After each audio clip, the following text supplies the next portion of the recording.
출애굽기 32장 31번째 출애굽기 강해입니다. 금송아지를 만드는 이스라엘은 정말 죄인입니다. 금송아지를 만드는 우리들은 정말 죄인입니다. 출애굽기 32장 26절 말씀을 함께 합독하겠습니다.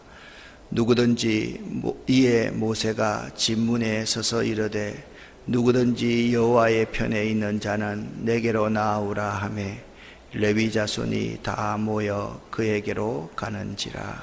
아멘. 어제 여러분과 함께 말씀을 드렸습니다.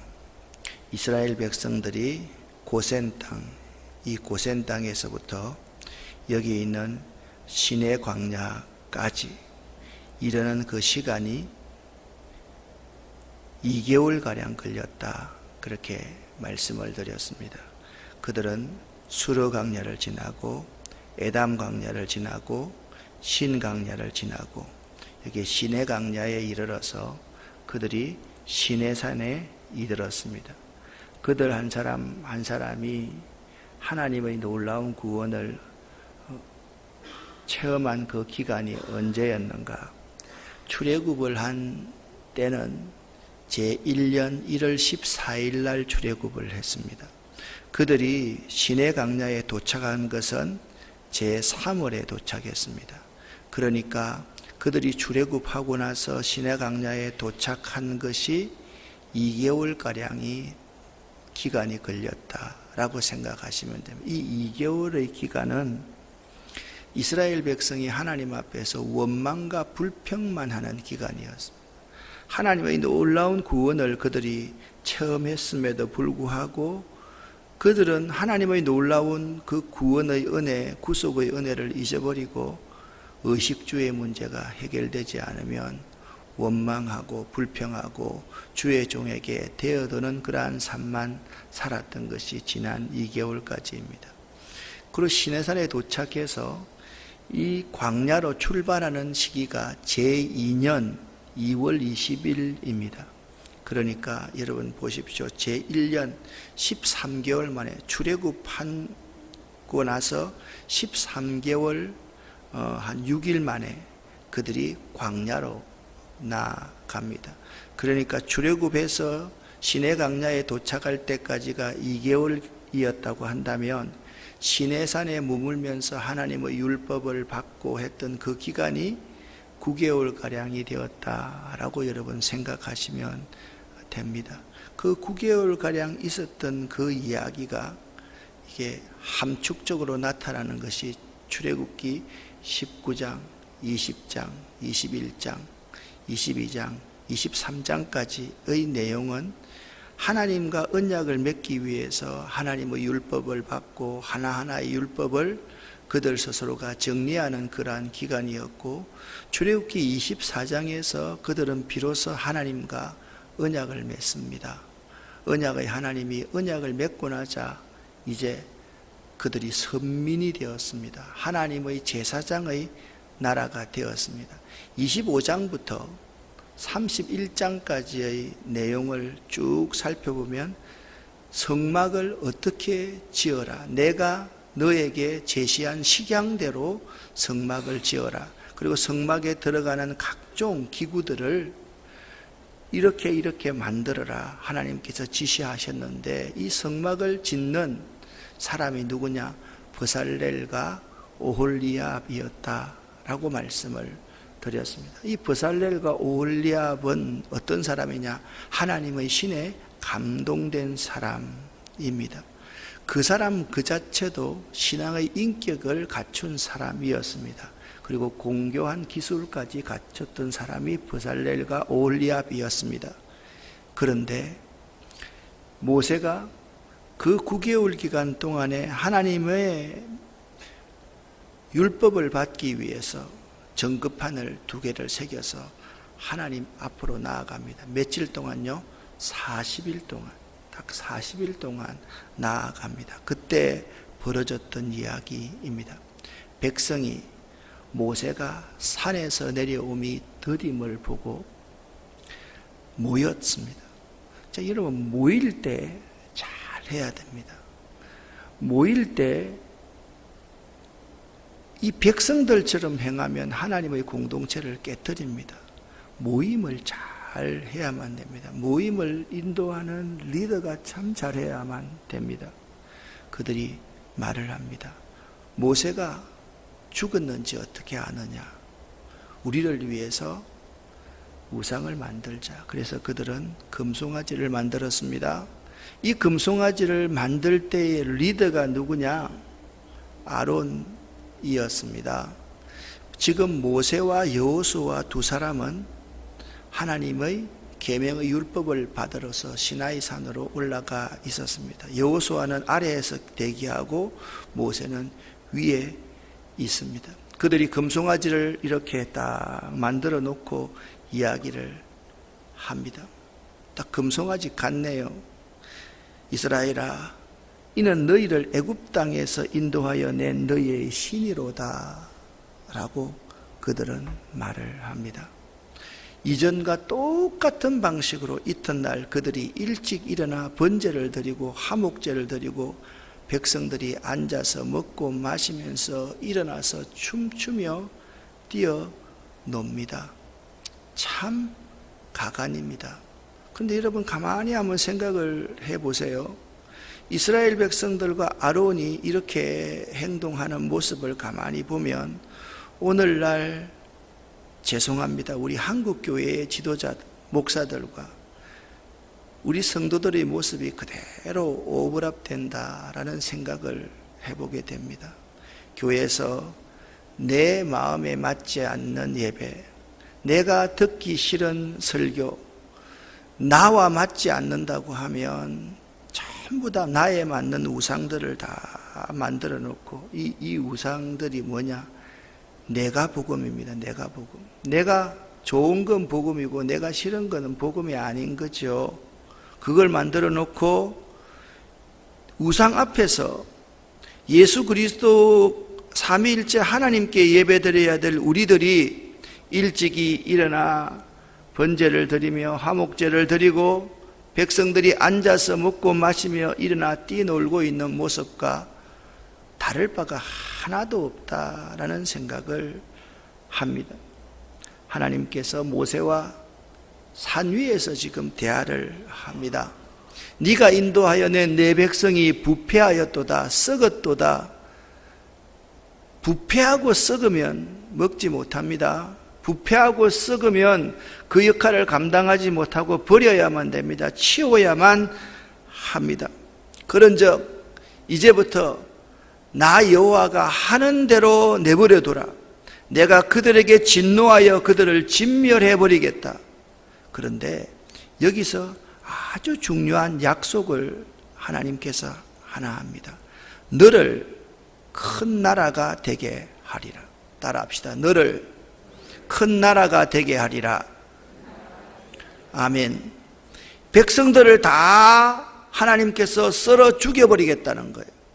그런데 너를 큰 나라가 되게 하리라. 여기 너는 모세일 수도 있고 이스라엘의 남은 자일 수도 있습니다. 두 가지를 다 해석해도 무리가 없는 것입니다. 모세가 깜짝 놀랐습니다. 이 백성들을 다 하나님께서 죽이겠다는 거예요. 모세가 말합니다. 하나님, 어찌하여 죽이려 하십니까? 이 화를 내리지 마옵소서. 그래도 하나님 마음이 풀리지 않습니다. 모세는 하나님께서 약속하신 약속을 붙듭니다. 출애굽의 역사가 왜 일어났습니까? 하나님께서 족장 아브라함에게 약속하지 않습니까?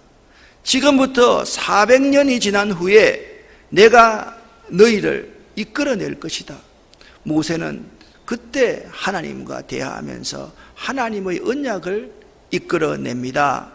주의 종 아브라함과 이삭과 야곱을 기억하소서. 이스라엘을 기억하소서. 주께서 그들을 위하여 주를 가리켜 맹세하여 이르시기를 내가 너희 자손을 하늘의 별처럼 많게 하고 내가 허락한 이 온 땅을 너희 자손에게 주어 영원한 기업이 되리라 하시지 않으셨습니까? 하나님, 그 약속으로, 그 약속이 지금까지도 유효하오니 그 약속으로 말미암아 이 백성들을 죽이지 마옵소서. 이때 여호와께서 뜻을 돌이켜사 말씀하신 화를 그 백성에게 내리지 아니하셨습니다. 우리는 언약의 백성입니다. 우리는 하나님의 언약을 붙들고 살아야 될 존재입니다. 이제 하나님과의 대화를 마치고 모세가 땅 아래로 내려오게 됩니다. 이것이 현실입니다. 모세가 돌이켜 산에서 내려오는데 두 전급판이 그의 손에 있고 그 판의 양면 이쪽 저쪽에 글자가 새겨져 있는데 그 판은 하나님이 만드신 것이요. 그런데 여러분 잘 보십시오. 판을 누가 깎아서 하나님께로 조각목과 함께 가지고 나왔습니까? 모세가 깎았습니다. 그렇죠. 하나님이 모세에게 무슨 명령을 했습니까? 판 2개를 깎아서 내게로 가져오고 조각목으로 궤를 만들어서 가져오라고 하나님께서 명령하셨습니다. 그런데 오늘 여기서는 뭐라고 말씀하고 있습니까? 그 판은 누가 만드신 것이라고요? 하나님이 만드신 것이라 그렇게 말씀하고 있습니다. 이것이 중요합니다. 그 판은 하나님이 만드신 것이요 글자는 하나님이 새겨서 판에 새기신 것이라. 하나님께서 우리를 창조하셨습니다. 이스라엘 백성들을 창조하셨습니다. 이스라엘 백성들을 하나님이 만드셨습니다. 하나님이 이스라엘 백성들의 마음판에 하나님의 진수로 하나님의 말씀을 주셨습니다. 여기서 말하는 하나님의 말씀은 오늘날 우리에게 3가지로 적용할 수 있습니다. 첫 번째, 기록된 말씀인 성경. 두 번째, 선포되어지는 말씀인 설교. 세 번째, 말씀이 육신이 되어 우리 가운데 거하시는 예수 그리스도. 이 3가지가 하나님의 말씀입니다.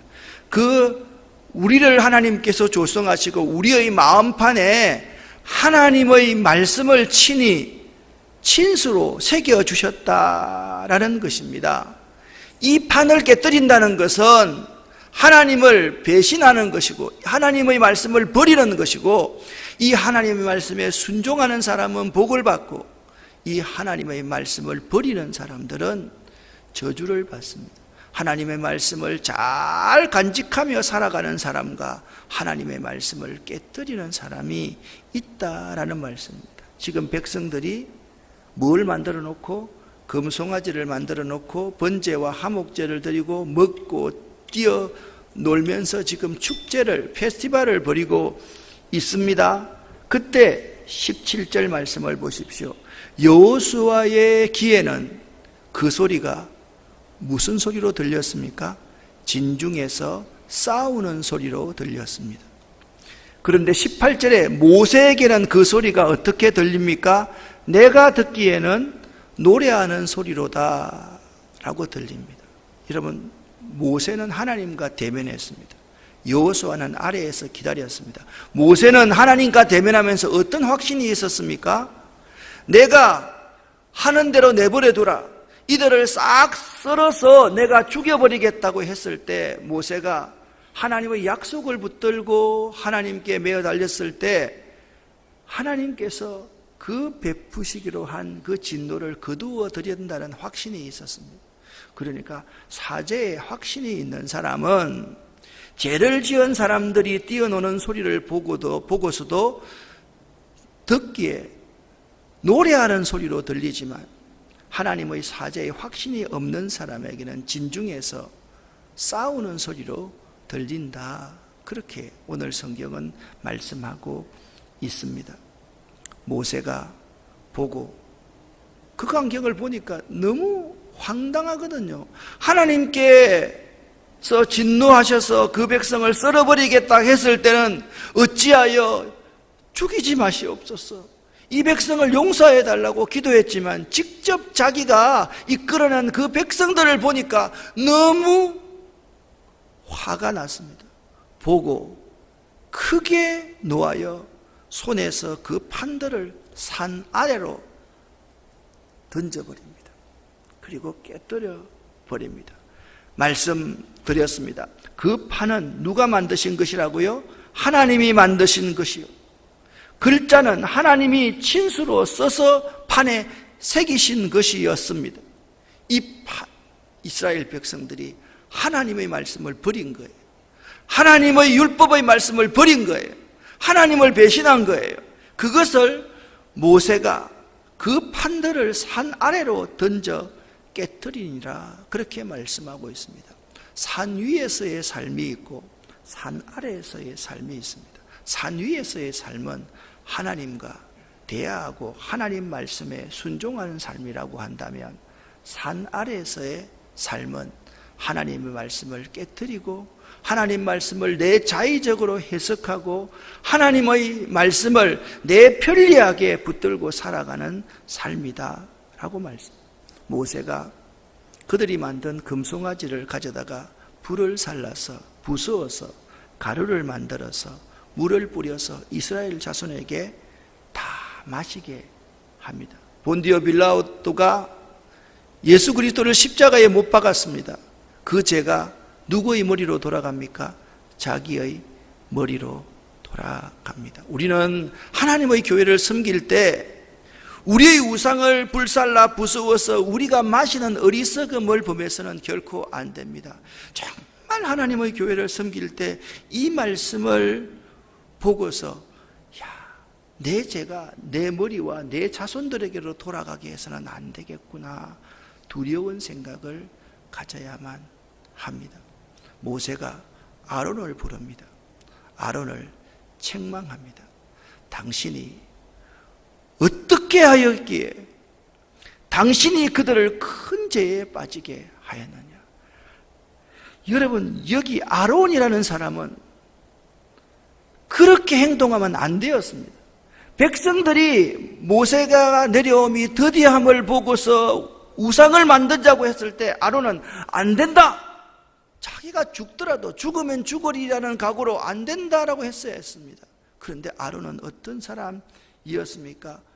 그들을, 백성들을 큰 죄에 빠지게 한 사람입니다. 오늘날 교회의 지도자들이 이 말씀을 잘 들을 수 있어야 됩니다. 진리냐 비진리냐의 앞에 맞닥뜨렸을 때는 진리를 위해서 목숨을 걸어야만 합니다. 이것이 최선이냐 차선이냐 차선이냐, 이 문제는 최선이 아니면 차선을 선택해도 됩니다. 그런데 오늘날 우리 지도자들이 보면 진리야 비진리의 문제에 대해서는 입을 닫고 있고, 최선이냐 차선의 문제에 목숨을 걸고 있는 모습을 많이 봅니다. 그렇게 살면 우리들이 백성들을 큰 죄에 빠지게 하는 사람임을 알아야만 합니다. 아론이 변명합니다. 내 주여 노하지 마소서. 이 백성의 악함을 당신이 알지 않습니까? 이 백성들의 말을 안 들으면 내가 아마 죽었을 겁니다. 그 변명을 합니다. 이게 말이 됩니까? 이게 말이 됩니까? 여러분과 저의 모습을 가만히 한번 생각해 보십시오. 오늘날 사실 한국 교회의 모습이 이렇습니다. 큰 교회를 짓고 교인들이 많이 모이면 성공이라고 그러고, 그리고 그걸 위해서, 그 성공을 위해서 교인들을 동원하고 교인들에게 헌금을 강요하는 것이 한국교회 지도자들 맞습니다. 또 한편이 있습니다. 한국교회 교인들은 더 그렇습니다. 지역감정에 빠져서 무조건 하나님의 말씀의 진리보다 이데올로기, 사상이 앞서 있습니다. 교회 내에서 공공연하게 사상적인 대립 때문에 싸웁니다. 참 이런 모습은 안타깝습니다. 그리고 우상을 다 만듭니다. 자기만이 우상이 있습니다. 돈이 우상입니다. 자식이 우상입니다. 건강이 우상입니다. 자기 여유가 우상입니다. 이렇게 살아가고 있는 사람들입니다. 하나님이 분노하지 아니하시겠어요?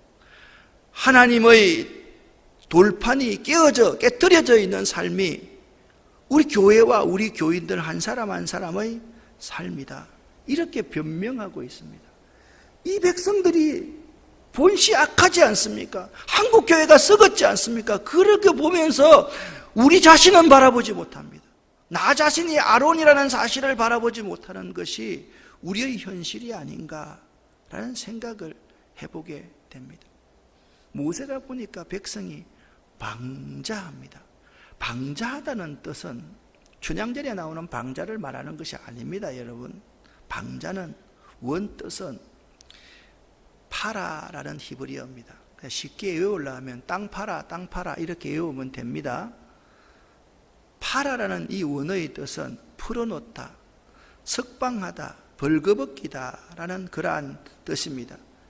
영적으로 해이해져서 성적으로 범죄하는 것을 의미합니다. 즉 이스라엘 백성들의 모습을 보니 방자했다는 뜻은 하나님께 예배드리는 예배 형식은 똑같이 갖추고서 우상을 만들어 놓고 우상 앞에서 벌거벗겨져서 광란의 축제를 벌이고 있는 모습, 그 모습이 지금 방자한 모습입니다. 정말 우리들의 모습이 이런 모습이, 방금 말씀드렸듯이 교회는, 교회 지도자들은, 우리들은 그런 모습이고 우리 그리스도인들이 전부 다 우리 우상을, 하나님 아니나 우상을 앞에 세워놓고 그 앞에 벌거벗은 모습으로 방자히 행하고 있는 해이한 모습들이 우리의 모습이다 라고 생각을 해보면 똑같아, 더하면 더하지 덜하지는 않다라는 생각이 드는 것은 왜인지 모르겠습니다. 모세가 말합니다. 여호와의 편에 있는 자는 내게로 나오라 하였더니 레위 자손이 다 모여 그에게로 갑니다. 레위 자손이 참 잘한 것 같습니다만, 레위는 어떤 사람입니까? 자기 누이 다말이 욕보임을 당했을 때 하몰 족장, 그 족장들의 남자들을 다 죽이는데 앞장섰던 사람입니다. 여기서는 긍정적인 의미로 나오지만 성경의 레위 자손은 형제들을, 이웃들을 칼로 쳐 죽이는 그러한 사람으로 나옵니다. 그날 죽었던 사람이 3,000명 가량이 죽임을 당했습니다. 29절 말씀을 보면 모세가 말을 합니다. 각 사람이 자기의 아들과 자기의 형제들을 죽였으니 오늘 여호와께 헌신하게 되었느니라. 그가 오늘 너희에게 복을 내리시리라. 여호와의 편에 서는 것은 매우 중요합니다. 사실 깨어지지 않는 신비, 마음의 비석을 가지고 살아야만 되는 것이죠. 우리는 여호와의 편에 서 있어야만 됩니다. 우리의 모습이 레위 자손과 같은 모습인지 죽임을 당했던 3,000명인지 제가 볼 때는 여러분과 저는 레위 자손도 될 수 있겠지만 죽임을 당할 뻔한 3,000명이다라는 생각을 하게 됩니다. 이튿날 유혈이 낭자합니다. 땅에서 핏소리가 다 들립니다. 모세가 백성에게 말을 합니다. 너희가 큰 죄를 범하였도다. 내가 이제 여호와께로 올라가노니 혹 너희를 위하여 속죄할까 하노라. 31절 말씀을 함께 읽겠습니다. 모세가 여호와께로 다시 나와 여짜오되 슬프도소이다. 이 백성이 자기들을 위하여 금신을 만들어 싸우니 큰 죄를 범하였나이다. 아멘. 그러나 라는 옆적 접속사가 나옵니다. 이제 그들의 죄를 사하여 주옵소서. 여기서 누구의 음성을 들을 수 있습니까? 우리 예수님께서 십자가에 매달리면서 저들이 무슨 짓을 하는지를 알지 못합니다. 저들의 죄를 사하여 주옵소서. 우리가 32장의 금송아지 사건을 통해서 느낄 수 있는 가장 중요한 것은 우리가 정말 죄인이라는 겁니다. 우리들이 용서받을 수 없는 죄인이라는 겁니다. 그런데 예수 그리스도의 중보로 말미암아서 살림받은 사람이 여러분과 저라는 겁니다. 그렇지 아니하시오면 원하건대 주께서 기록한 책에서 내 이름을 지워버려 주옵소서라고 말을 합니다. 자, 이스라엘 백성들이 범죄했을 때 하나님이 내가 하는 일을 내버려 두라, 내가 그들을 다 썰어서 죽여버리겠다라고 말씀하시면서 그 뒤에 어떤 말씀을 했습니까? 너를 축복하겠다, 이 백성들을 축복하겠다라고 하나님께서 약속하셨습니다. 모세가 하나님께 말합니다. 저를 하나님의 거룩한 생명책에서 이름을 지어버려 주옵소서. 그때 하나님께서 모세에게 말씀합니다. 누구든지 범죄하면 내가 내 책에서 그를 지워버리리라. 이 말씀을요, 그냥 이렇게 받아들이면 참 저주의 말 같지만, 누구든지 예수의 피공로를 의지하면 그는 살 것이다 라는 말씀으로 해석하는 것이 더 옳습니다. 누구든지 예수 이름을 믿으면 영생을 얻는다. 아무리 흉악한 죄인이라 할지라도, 아무리 용서받을 수 없는 죄인이라 할지라도, 우리가 용납할 수 없는 사람이라고 할지라도 누구든지 예수를 믿으면 구원을 받지만, 예수를 저버리면, 범죄하면 내가 내 책에서 그를 지워버리리라. 이제 가라, 내려가라, 이렇게 말합니다. 내 백성을 인도하라. 내 사자가 내 앞서 가리라. 그러나 잘못한 것은 죄의 사함이 없으면 용서받을 수 없다라고 그렇게 오늘 말씀하고 있습니다. 사랑하는 여러분, 우리들의 모습이 모세가 내려옴이 더디함을 보고 금송아지를 만드는 아론과 그 백성들은 아닌지를 이 새벽에 생각해 볼 수 있기를 바랍니다. 여러분과 저의 모습이 그런 사람들보다 더하면 더했지 덜하지 않는 사람이다. 내 모습을 가만히 보십시오. 아론처럼 그냥 목숨 아까워서 먹고 살기 위해서 이 자리에 서 있는 사람은 아닌지 한번 생각해 보자라는 겁니다. 먹고 살기 위해서 주일도 함부로 그냥 다 타협하는 우리들이 아닌지, 내 즐거움, 내 가족의 즐거움을 즐기기 위해서 하나님의 일을 등한시하는 그러한 사람은 아닌지 한번 생각해 보자는 겁니다.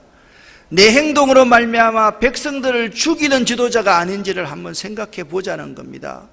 나를 위해서 우상을 만들고 그 우상을 세워놓고 하나님 앞에 번제와 화목제를 드리면서 벌거벗은 모습으로 그렇게 영적으로 회의해서 예배드리는 그러한 삶이 아닌가를 생각해 보자라는 말씀입니다. 여러분과 저에게 가장 필요한 분이 중보자 예수 그리스도이십니다. 예수 그리스도께 소망을 두고 예수 그리스도께 나아가는 여러분이 될 수 있기를 예수 이름으로 간절히 축원합니다. 한 가지 질문만 합니다. 예수 그리스도 없이 살 수 있는 분이 혹시나 이 자리에 계십니까? 예수 없이 살 수 있다고 생각하는 사람은 혹시나 이 자리에 계십니까? 여러분, 혹시나 이 질문을 잊어버리고 계신 분이 있다면 예수 없이 살 수 없습니다. 주님 없이 살 수 없습니다. 그렇게 고백하는 여러분 되시기를 예수 이름으로 간절히 축원합니다. 기도하겠습니다. 살아계신 아버지 하나님, 저희들이 이스라엘 백성들이요, 저희들이 아론이었음을 고백합니다. 저희들 눈에는 서로 싸우는 모습만 보는 그러한 눈을 가졌음을 고백합니다. 중보자가 없으면, 모세의 중보가 없으면, 하나님의 언약이 없으면, 그 언약의 대속제물이신 예수 그리스도가 없다면 죽을 수밖에 없는 죄인들이 저희들임을 고백합니다. 용서하여 주시옵소서. 주님 없인 한순간도 살 수 없습니다 라는 고백이 저희들의 고백이 되기를 원합니다. 예수 그리스도 이름으로 축복하옵고 간절히 기도드립니다. 아멘. 주여 믿습니다. 고백하겠습니다.